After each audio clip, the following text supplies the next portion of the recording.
Welcome back to Mr. Scott Maths. In this video, we're going to take a look at how we can combine two ratios together.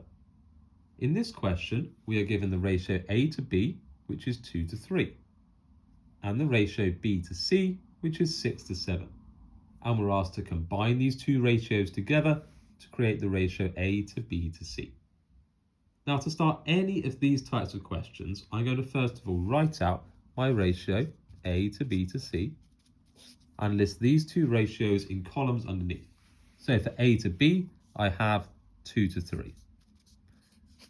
And for B to C, I have 6 to 7.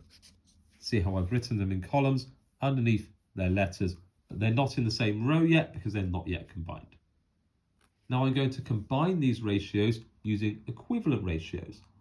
And with equivalent ratios, I can multiply any ratio by some number, and as long as I multiply the left and the right by the same thing, that gives me an equivalent ratio, a ratio that means the same thing. Now in this case, I can actually go straight from 3 to 6 by multiplying by 2. So what I can do here is multiply this first ratio by 2. 2 times 2 is 4. 3 times 2 will give me 6.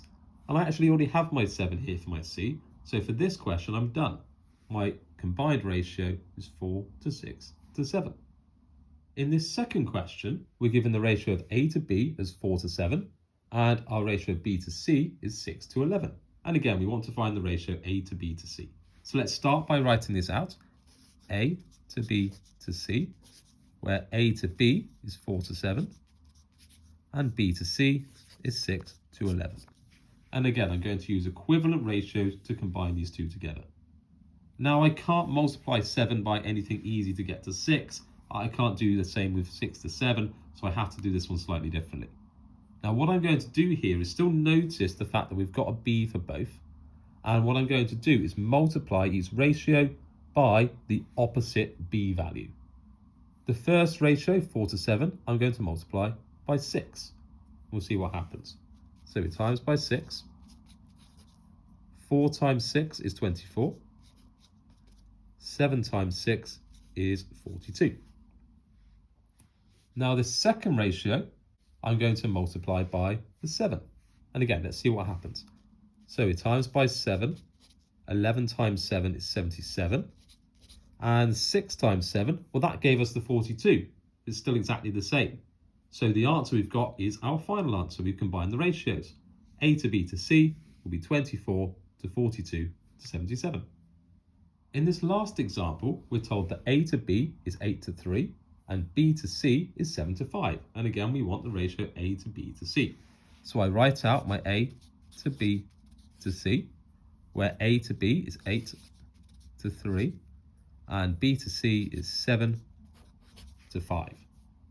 Again, we have a number for B each time, but we can't multiply 3 by something easy to get to 7. So what we are going to do is multiply this first ratio by this 7. 8 times 7 gives us 56. 3 times 7 gives us 21. And then we're going to multiply this second ratio by our 3. 7 times 3, that's the 21 that we got just now. And then 5 times 3 gives us 15. So our combined ratio for A to B to C is 56 to 21 to 15.